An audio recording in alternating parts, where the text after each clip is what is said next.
कापसाचा रंग कोणता असं विचारल्यावर उत्तर पांढरा असंच येतं। मात्र आता फिकट तपकिरी आणि गडद तपकिरी अशा दोन रंगातला कापूस दिसणार आहे। नागपूरच्या केंद्रीय कापूस संशोधन केंद्रानं वैदेही एक हे वाण विकसित केलेलं आहे। त्यामध्ये या दोन रंगांचा कापूस उगवणं आता शक्य होणार आहे। त्यामुळे आता केंद्रीय कृषी विभागाकडून वैदेही एक वाणाची नियमाप्रमाणे नोंदणी होऊन ते बियाणं शेतकऱ्यांना उत्पादनासाठी देण्याची तयारी पूर्ण झाली आहे आणि त्यामुळे तपकिरी रंगाच्या कापसाचं पीक शेतात डौलताना दिसणार आहे। केंद्राकडून हिरव्या रंगाच्या कापसाचं देखील संशोधन सध्या सुरू आहे। हे विशेष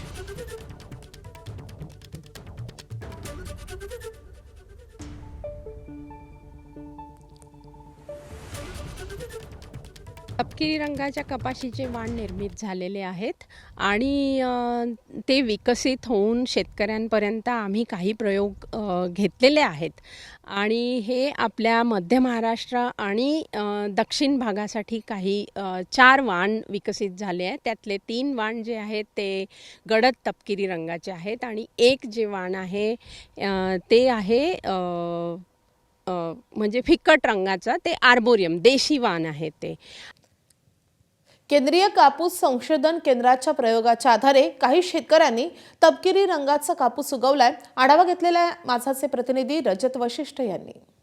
केंद्रीय कापूस संशोधन संस्था कापसाच्या वेगवेगळ्या प्रजाती आणि वाणांबद्दल संशोधन करत असते आणि गेल्या अनेक वर्षांच्या संशोधनानंतर केंद्रीय कापूस संशोधन संस्थेनं एक रंगीत कापसाचा वाण जो आहे तो विकसित केलेला आहे। दृश्यांमध्ये तुम्ही पाहू शकता की हा तपकिरी रंगाचा वैदेही नावाचा कापसाचा वाण आहे आणि तपकिरी रंगाचा हा जो कापसाचा वाण जो आहे तो सर्वच जे काही टेस्ट आहेत त्याच्यामध्ये यशस्वी ठरलेला आहे।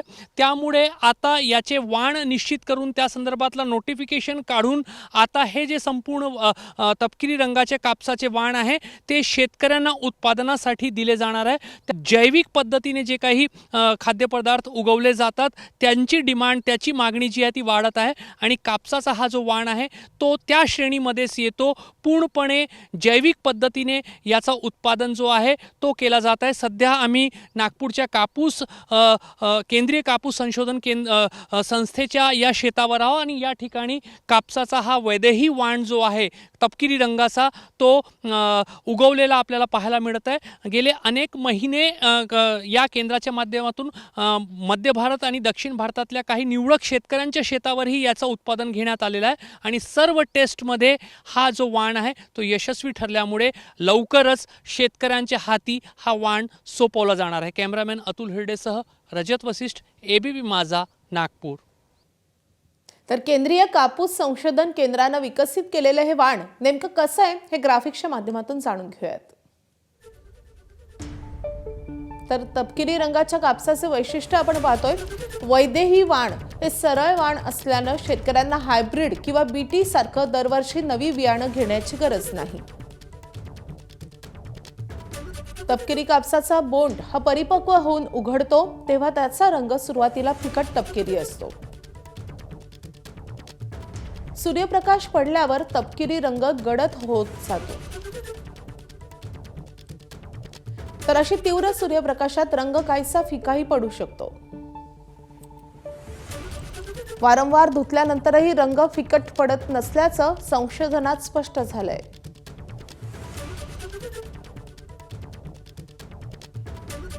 तर हिरव्या रंगाच्या कापसाचं काय वैशिष्ट्य आहे तेही आपण पाहूयात। हिरव्या रंगाच्या कापसावर सध्या संशोधन सुरू आहे। हिरव्या कपाशीचं बोंड फुटल्यानंतर रंग सुरुवातीला खुलून दिसतो, हळूहळू कापसाचा रंग फिका पडत जातो। हिरवा रंग उन्हात देखील पक्का राहावा असा सध्या शास्त्रज्ञांचा प्रयत्न आहे।